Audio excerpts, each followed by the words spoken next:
बात करेंगे जनता के फैसले की। और चलिए, हमारे साथ तमाम जो सहयोगी है वो भी जुड़ चुके हैं, उनका जरा रुख करते हैं।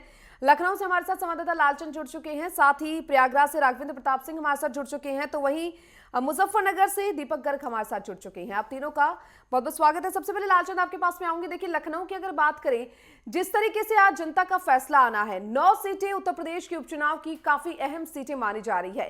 क्या कुछ तैयारियां मतगणना को लेकर कर ली गई हैं? सुरक्षा के दृष्टि से देखा जाए तो क्या कुछ पुख्ता इंतजाम वहां पर किए गए हैं?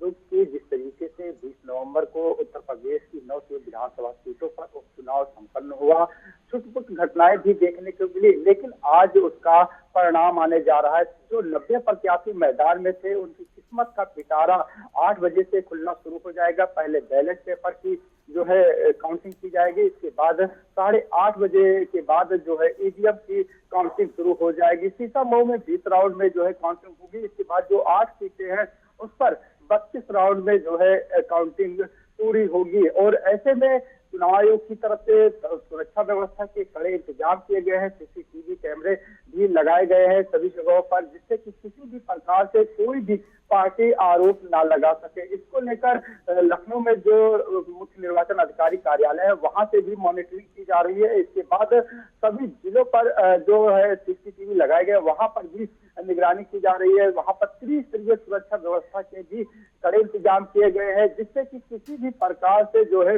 अप्रिय घटना न होने पाए। क्योंकि अक्सर देखने को मिलता है कि जब भी काउंटिंग शुरू होती है, इसके बाद पार्टी के जो नेता होते हैं या कार्यकर्ता होते हैं, वो कहीं ना कहीं हंगामा करते हुए कई बार ऐसी स्थिति देखने को मिली है। ऐसे में कहीं ना कहीं त्रिस्तरीय सुरक्षा व्यवस्था के भी कड़े इंतजाम किए गए हैं। जिस तरीके से अगर हम बात करें 9 सीटों की, तो अम्बेडकर नगर की जो कटहरी सीट है उस पर काउंटिंग हो रही है।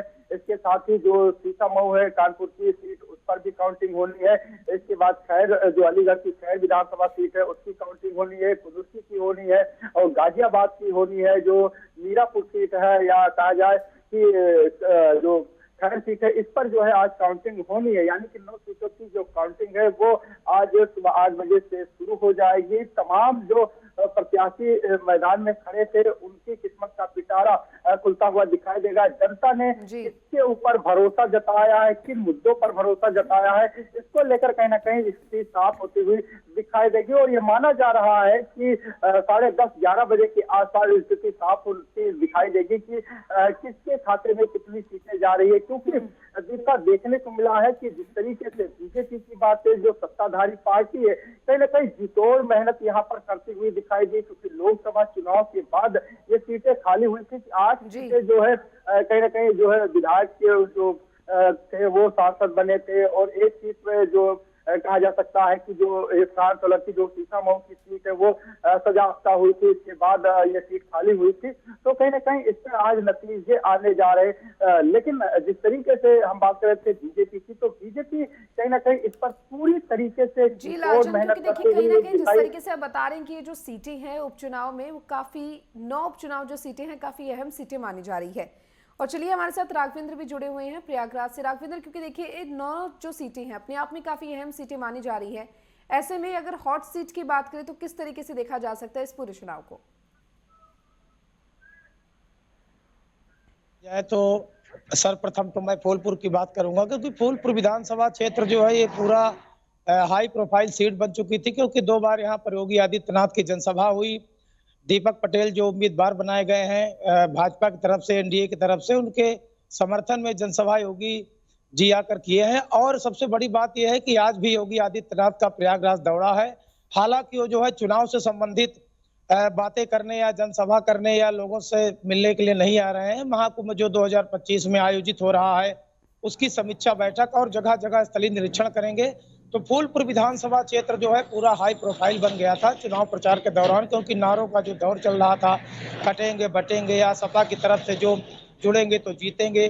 साथ ही साथ अगर जो है फूलपुर विधानसभा के वोटरों की बात किया जाए, मतदाताओं की बात किया जाए, तो उनके अंदर एक प्रकार की जागरूकता देखने को मिली थी, प्रचार के दौरान देखने को मिली थी। जो मध्यम वर्गीय लोग थे, जो बौद्धिक वर्ग के लोग थे, उनका मानना था कि कई मुद्दे हैं चुनाव को लेकर। नारे तो हैं, हिंदुत्ववादी नारे हैं, ध्रुवीकरण के नारे हैं, या जो गुंडा राज या माफिया गर्दी या जो भी शासन प्रशासन की बातें थी उसको सब लोगों ने सुना। जनसभा के माध्यम से, जनसंपर्क के माध्यम से जो लोग जनता के बीच गए, उम्मीदवार गए। किंतु अगर वहां पर एक राजनीतिक विश्लेषण की बात किया जाए, मतदाताओं की बात किया जाए, जो शिक्षित मतदाताओं की, मध्यम वर्गीय मतदाताओं की, तो उनके दिमाग में एक प्रकार से जो मोदी जी की वैश्विक छवि जो बनती नजर आ रही है इन जो है 10 वर्षों में। दूसरा, विकास जो योगी सरकार ने किया है पूरे उत्तर प्रदेश में, तो विकास मुद्दे तो हर चुनाव में होते हैं। विकास को लेकर जो है जनता उत्साहित होती है, जागरूक होती है। किंतु विकास के मुद्दे के साथ साथ जो है, जो प्रयागराज का मेन मुद्दा था, यहाँ का फूलपुर का जो मेन मुद्दा था मतदाताओं के बीच जो था, वो था शासन प्रशासन की जो है जो व्यवस्थाएं हैं, योगी सरकार की जो व्यवस्थाएं हैं। क्योंकि ये 2 साल पहले जो है जो माफिया गर्दी चल रही थी प्रयागराज में, अतीक अहमद अशरफ उसके भाई, जिस प्रकार से योगी सरकार ने जो है माफियागिरी को खत्म किया है, गुंडा राज को खत्म किया है, शासन प्रशासन सुदृढ़ किया है, महिलाओं की सुरक्षा के लिए जो व्यवस्थाएं की हैं, उसको लेकर जनता काफी जागरूक थी। विकास के मुद्दे तो पीछे छूट गए थे, क्योंकि विकास जो भी सरकार आती है अपने एजेंडे में विकास को तो मुख्य रूप से रखती ही है। किंतु जो शासन की व्यवस्थाएं रही हैं, क्योंकि सपा सरकार में ये देखा जाता था कि न थानों में किसी प्रकार की FIR लिखी जाती थी, जो पीड़ित होते थे, जो गरीब होते थे। इसको भी लेकर भाजपा सरकार ने पूरा जो है सपा सरकार को घेरा था, क्योंकि भाजपा जानती है कि जो सपा सरकार के जो उम्मीदवार हैं या अखिलेश सपा के जो भी उम्मीदवार हैं, सीधा मुकाबला हमारा उनसे है। इसीलिए जो इस बार BSP पर भी उन्होंने कोई किसी प्रकार का आरोप या प्रत्यारोप नहीं लगाया। सामूहिक रूप से इंडी को जो है उन्होंने लक्ष्य किया था, फोकस किया था इंडी पर। लेकिन मुख्य रूप से जो है सपा गवर्नमेंट को, जो पिछली गवर्नमेंट थी सपा, उसके जो है जो भी कारनामे थे या जो भी उनके उम्मीदवार थे, उस पर फोकस किया गया। कहीं ये जो 9 सीटें अपने आप में काफी महत्वपूर्ण मानी जा रही, क्योंकि 2027 की सेमीफाइनल के तौर पर भी इसको देखा जा सकता है। तो चलिए, आप तीनों लगातार हमारे साथ बने रहिए, यहाँ पर लगातार जानेंगे कि आखिर जनता का फैसला क्या है। और लगातार जो हमारे तमाम सहयोगी है वो भी हमारे साथ बने हुए हैं। मुजफ्फरनगर से दीपक हमारे साथ लगातार जुड़ी है। दीपक, क्योंकि देखिए तस्वीरें सबने देखी किस तरीके से चुनावी प्रचार प्रसार हुआ इन 9 सीटों को लेकर, क्योंकि कहीं ना कहीं 2027 का सेमीफाइनल ये माना जा रहा है। क्या कुछ तस्वीरें हैं, किस तरीके से ये जो 9 सीटें हैं अपने आप में काफी महत्वपूर्ण हो जाती हैं?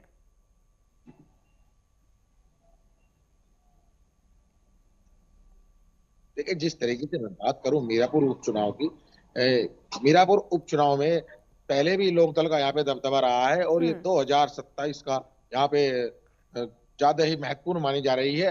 तो जो अपनी अपनी पार्टियां अलग अलग जो यहाँ पे दावे ठोक रही है, हम जीत जाएंगे, हम जीत जाएंगे, इसको देखते हुए आज बीजेपी और लोकदल से जो गठबंधन प्रत्याशी है मिथिलेश पाल, वो यहाँ से जीत का परचम लगाने वाली है। जहाँ तक हमें लग रहा है कि 57% जो पोलिंग हुआ है, उसको देखते हुए कि लोकदल की प्रत्याशी और शंभुल राणा के जो समाजवादी और कांग्रेस के गठबंधन प्रत्याशी हैं, उनमें कांटे की टक्कर मानी जा रही है। कहीं ना कहीं यह इसका प्रभाव 2027 के चुनाव में पड़ने वाला है। जी दीपक, साथ ही साथ देखिए जिस तरीके से वोटिंग प्रतिशत की आपने बात की, कितना असर वोटिंग प्रतिशत डाल सकती है? देखिए, इसका वोटिंग प्रतिशत जो असर डालती है वो इसका साफ साफ नजर आ रहा है कि ये जो 1 बजे तक वोट बहुत कम पड़ी थी, और 1 बजे के बाद जो चुनाव हुआ था वहाँ पर, तो कहीं ना कहीं आरोप भी लगते नजर आ रहा है प्रशासन पर कि प्रशासन कहीं वोट नहीं डाला। उसका विरोध भी हुआ था, उसके विरोध के बाद शासक पथराव पर भी वहाँ पर बात आ रही। इसलिए चुनाव आयोग ने वहाँ पर देखते हुए 2 पुलिसकर्मी जो दरोगा जी को सस्पेंड भी कर दिए गए थे। ठीक है, चलिए आप तीनों लगातार यूं ही हमारे साथ बने रहिए, और यहाँ तमाम सहयोगी लगातार हमारे साथ बने हुए हैं। लालचंद, क्योंकि देखिए अगर बात यहाँ पर करें इस उपचुनाव की, 9 सीटें हैं और 9 सीटों को लिए जिस तरीके से जो सपा है या फिर बीजेपी, दोनों ही जीत का दम भरती हुई नजर आ रही है। लेकिन 2027 के लिटमस टेस्ट के तौर पर इसको कैसे देखा जा सकता है? बिल्कुल दीपिका, जिस तरीके से उत्तर प्रदेश में 9 सीटों पर उपचुनाव संपन्न हो रहा है, और ऐसे में ये माना जा रहा था कि 2027 के विधानसभा चुनाव से पहले ये चुनाव कहीं ना कहीं सेमीफाइनल के तौर पर देखा जा रहा है। एक तरफ जहां समाजवादी पार्टी लोकसभा चुनाव में जिस तरीके से उत्तर प्रदेश के अंदर जो है काफी अच्छा परफॉर्मेंस किया है, ऐसे में कहीं ना कहीं समाजवादी पार्टी के लिए ये चुनाव जीतना काफी महत्वपूर्ण हो जाता है। इसके साथ ही बीजेपी जिस तरीके से कहीं ना कहीं लोकसभा चुनाव में सीटें कम आई हैं, उसके बाद ही बीजेपी कहीं ना कहीं सीटों पर मेहनत करती हुई दिखाई दे और बीजेपी के लिए और ज्यादा महत्वपूर्ण हो जाता है इन सीटों को जीतना। कहीं ना कहीं जीतोड़ मेहनत यहाँ पर की गई है, क्योंकि उत्तर प्रदेश में बीजेपी की सत्ता है और मुख्यमंत्री योगी आदित्यनाथ खुद यहाँ पर चुनाव प्रचार प्रसार करते हुए दिखाई दिए, लगातार यहाँ पर सौगातें देते हुए दिखाई दिए। जब तारीखों का ऐलान नहीं हुआ था उससे पहले खुद मुख्यमंत्री योगी आदित्यनाथ सभी जिलों का दौरा करते हुए दिखाई दिए, वहां पर रोजगार दिया गया, ऋण वितरण किया गया, जनता से सीधा संवाद मुख्यमंत्री योगी आदित्यनाथ करते हुए दिखाई दिए। यानी कि यह माना जाए कि कहीं ना कहीं मुख्यमंत्री योगी आदित्यनाथ इन 9 सीटों पर हो रहे जो चुनाव हो रहे हैं उसको लेकर जीतोड़ यहाँ पर मेहनत करते हुए दिखाई दिए। जब तारीखों का ऐलान भी हुआ उसके बाद यहाँ पर लगातार जनसभाएं, रोड शो, इसके बाद रैलियां, जनता से संवाद, 30 मंत्रियों को यहाँ पर लगाया गया। इसके साथ जो बीजेपी के तमाम पदाधिकारी है वो यहाँ पर जीतोड़ मेहनत करते हुए दिखाई दिए। जो सरकार ने जो काम किए उत्तर प्रदेश के अंदर दोबारा सत्ता में आने के बाद से लगातार उन कामों को जो है गिनाया गया। जनता को जो सरकार की योजनाएं उसका लाभ कैसे मिले उनको पहुंचाने का काम लगातार किया। जो केंद्र सरकार की योजनाएं थी, जो राज्य सरकार की योजनाएं थी, उनको बताने का काम किया या उनको लाभ दिलाने का काम किया। जब से वोटिंग हुई है तब से लेकर अब तक सभी अपनी जीत का दावा कर रहे हैं, लेकिन जीत का दावा सब करते हैं, जनता का फैसला आखिर क्या है वो आज पता चल जाएगा कि जनता ने आखिर किस पर भरोसा जताया है। जनता क्या चाहती है कि 9 सीटों पर कौन सी पार्टी आए, और 9 सीटें जो हैं वो इसलिए भी महत्वपूर्ण हो जाती है क्योंकि देखिए भारतीय जनता पार्टी लोकसभा चुनाव में कुछ खास प्रदर्शन उत्तर प्रदेश में नहीं कर पाई थी, और अगर बात सपा की करें तो सपा कहीं ना कहीं एक अच्छा प्रदर्शन कर उभरती हुई नजर आई। अब उसके बाद ये 9 सीटें जो हैं भारतीय जनता पार्टी के लिए भी महत्वपूर्ण है, सपा के लिए भी महत्वपूर्ण है, क्योंकि 2027 का लिटमस टेस्ट कहीं ना कहीं होने वाला है। महाराष्ट्र, झारखंड, उत्तराखंड की केदारनाथ सीट और उत्तर प्रदेश उपचुनाव से जुड़ी हुई 9 सीटें अपने आप में काफी अहम मानी जा रही हैं। इन सभी को देखते हुए लगातार जनता के फैसले का इंतजार है। और चलिए हमारे साथ प्रयागराज से राघवेंद्र लगातार हमारे सहयोगी जो है वो बने हुए हैं। राघवेंद्र, देखिए फूलपुर विधानसभा सीट की अगर यहाँ पर बातचीत की जाए, किस तरीके से अगर भारतीय जनता पार्टी की बात करें और सपा की बात करें, दोनों ही पार्टियों में कांटे की टक्कर तो है, लेकिन चुनौतियां क्या कुछ देखने को मिल सकती है, क्योंकि आज जनता का फैसला आ जाएगा, जनता किस पर भरोसा जताती है ये सबके सामने होगा। जी बिल्कुल दीपिका, अगर फूलपुर विधानसभा की बात किया जाए तो फूलपुर विधानसभा जो क्षेत्र है यहाँ पर जो है भाजपा ने दीपक पटेल को उम्मीदवार बनाया है। उनका मानना ये था, भाजपा का जो भी पदाधिकारी रहे हैं जिन्होंने ये निर्णय लिया, क्योंकि केसरी देवी पटेल इसके पूर्व जो है 5 वर्षों से वहां पर सांसद रही है और प्रयागराज शहर से जुड़ा हुआ ये विधानसभा क्षेत्र है। तो यहाँ के मतदाताओं को लेकर जो जागरूकता थी, जो मतदाता जो है बीजेपी से जुड़े हुए थे, क्योंकि 2 बार यहाँ के प्रवीण पटेल विधायक रहे हैं, 2017 में भी और 2022 में। और अगर सपा की बात किया जाए तो सपा ने मुस्तफा सिद्दीकी को इसलिए उतारा है क्योंकि पिछली बार भी जो है मुस्तफा सिद्दीकी प्रवीण पटेल से लगभग कम मतों से अंतर से हारे थे, लगभग 2700 मतों से। तो दोनों प्रत्याशियों के बीच कांटे की टक्कर है। और आज जो है उनका जो है निर्णय हो जाएगा कि भाजपा यहाँ पर जीतती है कि सपा जीतती है, क्योंकि चुनाव प्रचार के दौरान जो है दोनों पार्टियों ने सीधे तौर पर योगी आदित्यनाथ पर सपा ने हमला किया, भाजपा सरकार पर हमला किया। वही भाजपा सरकार ने अपने सुशासन को लेकर जनता के बीच अपना चुनाव अभियान जारी रखा, और जो गुंडा राज, माफिया राज था, इस पर भी जो है पिछली सपा सरकार के जो भी कारनामे थे उसको घेरा। तो फूलपुर विधानसभा जो क्षेत्र है, जो सीट है, ये काफी महत्वपूर्ण है। और अगर बात किया जाए पूरे इस बार के जो है उपचुनाव की, तो पूरे उत्तर प्रदेश में जो 9 विधानसभा सीटों का आज जो है रिजल्ट आना है, तो एक प्रकार से 2027 का आज का ये पिक्चर का ट्रेलर होगा। और इसीलिए सपा और बीजेपी दोनों लोग जो है पूरी तरह से परेशान रहे हैं चुनाव में, क्योंकि लोकसभा जो सीट बीजेपी ने अपनी कम की थी, जो हारी थी, और उधर जो है सपा के अखिलेश यादव जिस प्रकार से उत्साहित दिखे थे लोकसभा में अपनी सीट बढ़ाने को लेकर, तो ये जो है पूरी तरह से जो है दोनों पार्टियां लगी हुई हैं कि इस बार जो उपचुनाव है इस पर हम लोगों को जो है अधिक से अधिक जो है सीट मिले, क्योंकि पिछली बार जो है 5 सीटें जो है बीजेपी के खाते में गई थी और 4 सीटें सपा के खाते में गई थी। तो 5 और 9 में जो है इसमें जो है सपा बढ़ाना चाहती थी कि इस बार अगर ज्यादा से ज्यादा सीटें आती है तो 2027 का जो चुनाव होना है, विधानसभा का जो चुनाव होना है, तो जो पुराना उसका जो है सपा सरकार का जो है पुराना जो उसका रुतबा था उसको कायम करने के लिए 2027 में डट के लड़ने का एक प्रकार से जो है रास्ता तय करती है। तीसरी बात, उत्तर प्रदेश का जो चुनाव होता है सीधे दिल्ली के रास्ते तक जाता है, ये पुरानी बातें हैं। तो योगी सरकार ये नहीं चाहती है कि उपचुनाव में किसी प्रकार से जो है हमारे प्रत्याशियों को हार का सामना करना पड़े। और अगर फूलपुर की विशेष रूप से बात किया जाए तो फूलपुर विधानसभा इसलिए महत्वपूर्ण हो जाता है, इसलिए इसकी महत्ता अधिक बढ़ जाती है क्योंकि प्रयागराज शहर जो है, प्रयागराज जो एक कुंभ नगरी जो लगने वाली है 13 जनवरी से 26 फरवरी तक, देश विदेश के यहाँ लोग आएंगे, इसको देखने के लिए आएंगे। तो फूलपुर विधानसभा अगर सीट बीजेपी किसी प्रकार से हार जाती है, यहाँ पर सपा जीत जाती है, तो लगातार हमलावर होगी सपा सरकार हमलावर होगी, क्योंकि जिस प्रकार से अयोध्या और चित्रकूट हारी थी तो कई और जगह हार जाती है सपा, तो उसको जो है उतना मायूसी का सामना नहीं करना पड़ता है। किंतु अगर फूलपुर में अगर सपा जीत जाती है तो 2027 तक ये प्रयागराज जो तीर्थ स्थल है इसको भी लेकर हमलावर रहेगी। क्योंकि देखिए ये जो फूलपुर विधानसभा सीट की आप बात कर रहे हैं अति महत्वपूर्ण मानी जाती है, क्योंकि चाहे वो बीजेपी की बात हो या फिर सपा की बात हो। चलिए हमारे साथ हमारे वरिष्ठ संवाददाता राजकुमार चौधरी जुड़ चुके हैं, साथ ही पल्लवी श्रीवास्तव भी हमारे साथ दिल्ली से जुड़ चुकी है। राजकुमार जी, आपके पास में आऊंगी क्योंकि देखिए आज का ये जो चुनाव है कहीं ना कहीं मतगणना आज होनी है, और ऐसे में झारखंड हो, महाराष्ट्र हो, उत्तर प्रदेश की वो 9 सीटें हो या फिर उत्तराखंड की केदारनाथ सीट हो, चारों ही अपने आप में महत्वपूर्ण है। लेकिन सबसे पहले बात महाराष्ट्र की करें तो महाराष्ट्र का ये जो पूरा चुनाव हुआ है उसको किस तरीके से देखा जा सकता है, क्योंकि देखिए आज कहीं ना कहीं फैसले की घड़ी है।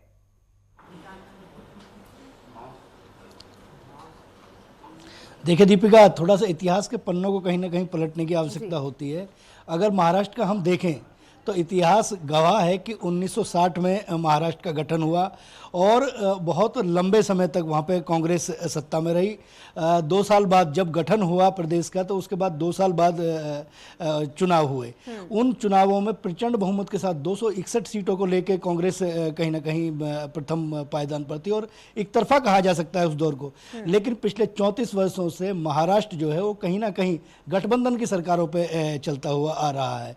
जिस तरीके की परिस्थितियाँ, क्योंकि अगर देश की आर्थिक राजधानी के तौर पर अगर माना जाए तो बॉम्बे को कहीं ना कहीं प्रथम पायदान पर रखा जाता है, उसको माया नगरी के तौर पर जाना जाता है। पिछले 34 सालों में जिस तरीके से आतंकवाद का पर्याय वहाँ पे रहा, तमाम जो माफिया हैं वो वहाँ पे सक्रिय रहे, तो उसको कहीं ना कहीं इसको देख के चलना पड़ेगा। लेकिन ये जो चुनाव है, ये चुनाव कहीं ना कहीं एक नए कीर्तिमान स्थापित करता हुआ दिखेगा। और देखिए लाडली जो बहना परियोजना जो रही है, उस परियोजना का इतना असर वहाँ पे दिखा है, क्योंकि अभी तक का इतिहास वो भी बताता है कि 66% से ज़्यादा मतदान वहाँ पे हुआ है। जब कभी कभी मतदान बढ़ता है तो जो विश्लेषक हैं, जो जानकार हैं, वो भी इस बात की पुष्टि करते हैं कि वो सत्तारूढ़ पार्टी के कहीं ना कहीं पक्ष में जाता है, क्योंकि प्रचंड बहुमत के साथ लोग एग्रेसिव होते हैं और एग्रेसिव होकर आक्रामक होकर जब वोट करते हैं तो उसमें कहीं ना कहीं जो जीत की संभावना होती है वो सत्ता की तरफ होती है।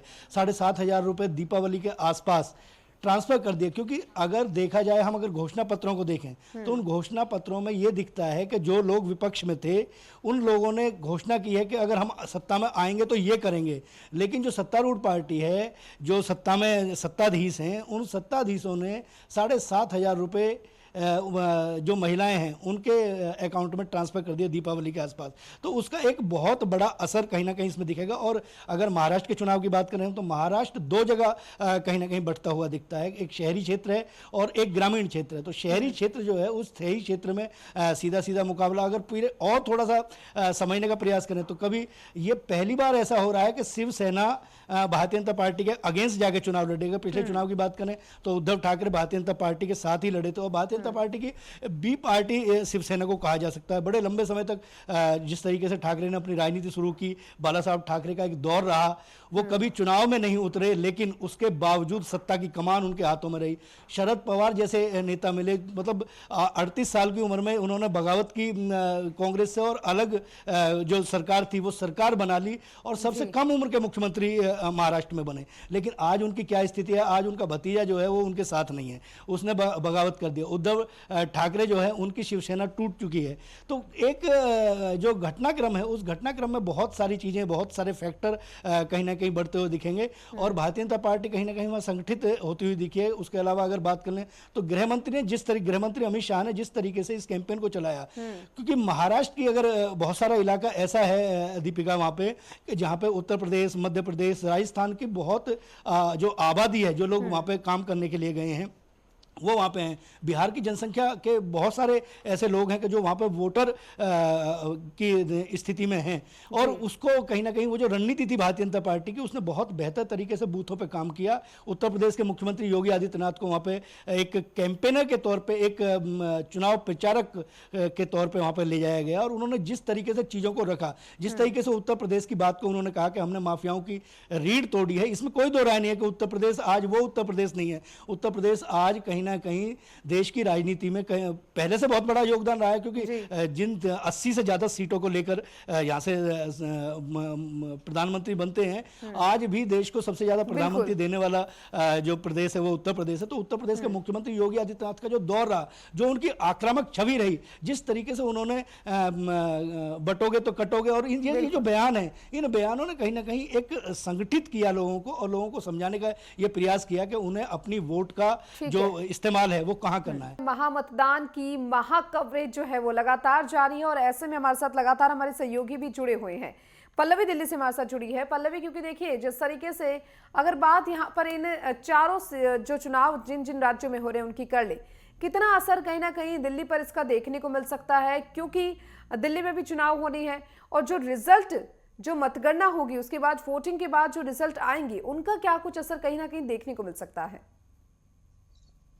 देखिए, जिस तरीके से बीजेपी ने माटी रोटी और कपड़े को लेकर अपनी कैंपेनिंग शुरू की थी, कैंपेनिंग शुरू करने के बाद अभी महाराष्ट्र और झारखंड का चुनाव हुआ, उसके बाद से आप देख रहे हैं कि लगातार बीजेपी हमलावर रही है झारखंड में भी। और जहां तक दिल्ली की बात रही, दिल्ली की सियासत की बात रही, तो यहाँ पर जैसे पहले जो इलेक्शन अभी बीता है उसके बाद से लगातार बीजेपी जो है वो अपने नए नए गठबंधन बना रही है और डेली अमित शाह और जेपी नड्डा बीजेपी हेडक्वार्टर में वो कैंपेनिंग शुरू करते हैं और हमेशा एक बैठक बुलाते हैं जिसमें वो लगातार बातें करते हैं और किस तरीके से इस चुनाव को और आगे ले जाया जाए, क्योंकि लोकसभा का इलेक्शन जो अभी बीता है उसमें बीजेपी को सबसे ज्यादा झटका मिला है। उसके बाद से ही लगातार बात की जाए अगर दिल्ली की चुनावी रणनीति को लेकर, जो कि यहाँ विधानसभा चुनाव होने वाले हैं, विधानसभा चुनाव के बाद से जो भी यहाँ बातें होंगी, उसके बाद बीजेपी इतना हमलावर हुई है क्योंकि आम आदमी पार्टी और कांग्रेस की जो यहाँ रणनीति रही है वो बहुत ही कायम रहा है, काबिज रहा है दिल्ली की सत्ता में भी। और जिस तरीके से आप देख रहे हैं कि हरियाणा में जो अभी इलेक्शन बीता है और कांग्रेस ने पहले ही मिठाई बांट दी थी, मिट्टी जो उन्होंने बांट दी थी, उसको लेके भी बीजेपी बहुत ज्यादा हमलावर रही है। और बीजेपी का ऐसा कहना है कि जब तक हमारे पास कोई ऐसी पुष्टि ना हो, जब तक कोई रणनीति या कोई भी सत्ताधारी ना कर ले, उसके बाद ही हम कुछ आगे प्रयास करेंगे। बिल्कुल, क्योंकि देखिए जिस तरीके से इन चुनाव के रिजल्ट आज आने वाले हैं, कहीं ना कहीं दिल्ली पर भी इसका खासा असर देखने को मिलेगा। और लगातार हमारे साथ लालचंद भी जुड़े हुए हैं। लालचंद, क्योंकि देखिए ये जो सीटें हैं उत्तर प्रदेश के उपचुनाव की 9 सीटें, इनमें से अगर सबसे हॉट सीट की बात करें तो कौन सी मानी जा रही है जिस पर भाजपा और सपा का कड़ा मुकाबला है? करहल सीट से जिस तरीके से अखिलेश यादव ने इस्तीफा दिया था, वो सांसद बने थे, ये काफी महत्वपूर्ण हो जाती है। और जो केंद्रीय मंत्री हैं जयवीर सिंह, उनको एक बड़ी जिम्मेदारी दी गई थी और लगातार यहाँ पर वो कैंपेनिंग करते हुए दिखाई दिए। और यही सीट अगर सीतामऊ की बात की जाए जो कानपुर के, इसको लेकर भी कहीं ना कहीं बीजेपी ने जीतोड़ मेहनत की है। और ये ऑलराउंड सभी सीटों की देखा जाए तो कहीं ना कहीं बीजेपी के लिए सभी सीटें महत्वपूर्ण हो जाती है जीतना, क्योंकि लोकसभा चुनाव में जिस तरीके से नतीजे आए उसके बाद से बीजेपी कहीं ना कहीं इस सभी सीटों पर जीतोड़ मेहनत करती हुई दिखाई दी। खुद उत्तर प्रदेश के मुख्यमंत्री योगी आदित्यनाथ लगातार प्रचार प्रसार करते हुए दिखाई दे। 30 मंत्रियों को लगाया गया और इसके साथ ही जो बीजेपी के तमाम पदाधिकारी है उनको भी जिम्मेदारी दी गई कि जनता तक सीधा संवाद करे, जिससे कि 9 की 9 सीटों को जीता जा सके। अब इसका फायदा कितना मिलने वाला है ये आज साफ हो जाएगा, क्योंकि बीजेपी ने जो प्रत्याशी उतारे थे कहीं ना कहीं वो भी जो है 5 ऐसे प्रत्याशी थे जो ओबीसी वर्ग के थे, उनको मैदान में उतारा। जो पीडीए का यानी कि जो समाजवादी पार्टी से सीधा टक्कर बीजेपी की देखने को मिल रही है, उसमें ये माना जा रहा था एक बार फिर से लोकसभा चुनाव में जिस तरीके से समाजवादी पार्टी ने पीडीए का नारा लेकर चली और एक बड़ी जीत उत्तर प्रदेश के अंदर जो है समाजवादी पार्टी को देखने को मिली और देश की तीसरी बड़ी पार्टी बनकर जो है निकल के आई। भले ही अभी राष्ट्रीय पार्टी नहीं बनी है, लेकिन हाँ ये कहा जा सकता है कि कहीं ना कहीं समाजवादी पार्टी का कद ऊंचा हुआ है। उस कद को घटाने के लिए बीजेपी कहीं ना कहीं जो है इस बार जो ओबीसी जो है प्रत्याशी से उन पर दांव खेलते हुए दिखाई दी है। इसका कितना फायदा मिलने वाला है ये देखने वाली बात होगी, लेकिन हाँ ये जरूर कहा जा सकता है कि इस बार बयानबाजी का दौर,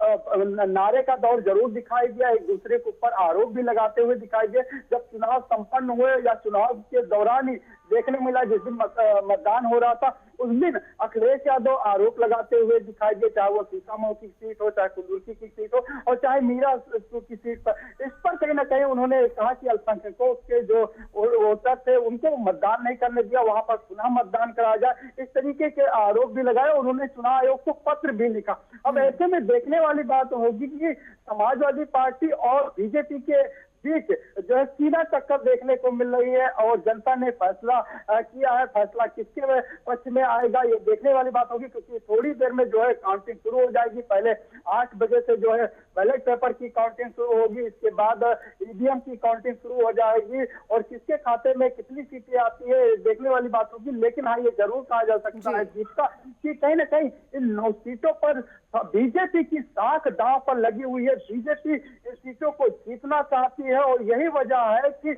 उन्होंने जहां पीडीए की कार्ड निकाली है तो वहीं ये भी कहा जा सकता है कि समाजवादी पार्टी यहां पर इस सीटों को जीतने के लिए कहीं ना कहीं जितोड़ मेहनत करते हुए दिखाई दे रही है, क्योंकि जिस तरीके से 2027 में विधानसभा चुनाव होना, उसके पहले कहीं ना कहीं ये सभी चुनाव जो है सेमीफाइनल के तौर पर देखे जा रहे हैं और यही वजह है कि इस पर जो है सभी पार्टियां जोर एडवाइस करती हुई दिखाई दे रही है। बहुजन समाज पार्टी की बात है तो बहुजन समाज पार्टी भी कहीं ना कहीं चुनाव लड़ती हुई दिखाई दे रही है। कांग्रेस जिस तरीके से समाजवादी पार्टी का गठबंधन रहा, कांग्रेस जो है पूरे मैदान में नहीं दिखाई दी, यहाँ तक कि संयुक्त प्रचार प्रसार करती हुई नहीं दिखाई दी, अपने प्रत्याशी नहीं उतारे। तो ऐसे में कहीं ना कहीं इंडिया गठबंधन पर भी सवाल उठे। फिलहाल कांग्रेस की तरफ से कहा गया कि हम इंडिया गठबंधन के साथ हैं, लेकिन कहीं ना कहीं भीतर घात भी बीजेपी के अंदर देखने को मिला है। जिस तरीके से चीजें जीतता निकल के आई है कि जो कल जब मतदान संपन्न हुआ उसके बाद ये निकल के आया कि जो बीजेपी है उसके अंदर भीतर गांठ देखने को मिला। उसकी समीक्षा भी बीजेपी ने कल से ही शुरू कर दी है। फिलहाल अभी आज नतीजे आएंगे, देखने वाली बात होगी कि बीजेपी के खाते में कितनी सीटें जाती हैं। तो इसके बाद बीजेपी कहीं ना कहीं एक बड़ा बदलाव भी यहाँ पर करती हुई देखने बिल्कुल लालचंद, क्योंकि देखिए जिस तरीके से आज की जो चुनाव की जो सीटें मानी जा रही है अपने आप में काफी महत्वपूर्ण और आज जनता का फैसला सबके सामने होगा कि 9 सीटों पर आखिर जनता ने किसको चुना है। राजकुमार आपके पास आते हुए महाराष्ट्र की बात होगी। बात अगर झारखंड की करें, झारखंड में सियासी उठापटक हमेशा देखने को मिला है।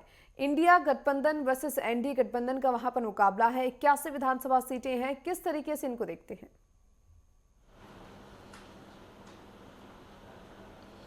देखिए दीपिका, झारखंड की यदि बात हम करते हैं तो झारखंड को बनाने का पूरा श्रेय भारतीय जनता पार्टी को जाता है। अटल बिहारी वाजपेयी प्रधानमंत्री थे और उसी समय झारखंड, छत्तीसगढ़ और उत्तराखंड जैसे प्रदेशों का गठन हुआ।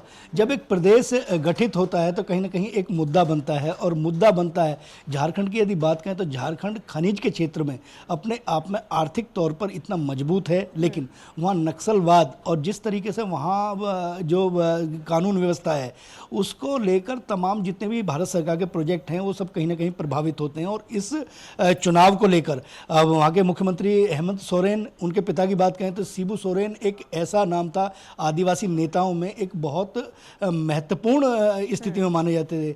बिरसा मुंडा की बात करें तो भगवान बिरसा मुंडा, मतलब आप देखिए कि एक क्रांतिकारी को भगवान बना के जो प्रोजेक्ट मतलब जो स्थापित किया गया। अगर हम देश की राजधानी दिल्ली की बात करें तो कालेखा सराय जो बस अड्डा है, अंतर्राज्यीय बस अड्डा है, वहाँ से तमाम राज्यों के लिए बसें जाती हैं। उस चौराहे को बिरसा मुंडा को समर्पित किया है केंद्र सरकार ने। अभी उसका चुनाव के दौरान ही कहीं ना कहीं उसका इनॉग्रेशन हुआ है, उसका लोकार्पण हुआ है। तो ये जो इमोशन है, ये जो भावनाएं हैं, भावनात्मक तौर पर जब चीज़ों को जोड़ा जाता है तो स्वाभाविक तौर पर उसके परिणाम आते हैं। देखिए, जनता जनार्दन है लोकतंत्र में, इसमें कोई दो राय नहीं है।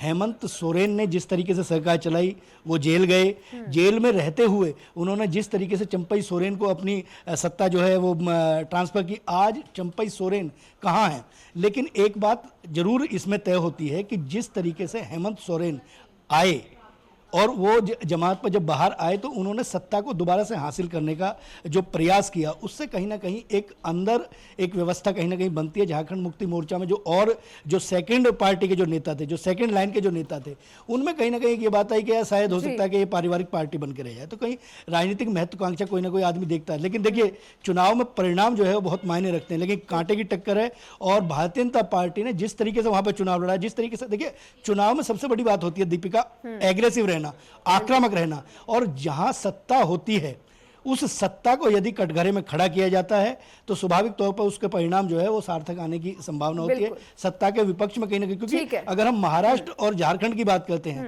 तो महाराष्ट्र और झारखंड में जमीन आसमान का अंतर है। वहां सत्ता के साथ हैं लोग और यहाँ मुझे ऐसा लगता है कि शायद हो सकता है सत्ता के विरोध में रहें, लेकिन परिणाम क्या आते हैं ये देखना काफी अहम माने जा रहे हैं। ठीक है, चलिए बहुत बहुत शुक्रिया आप सभी का तमाम जानकारी को साझा करने के लिए।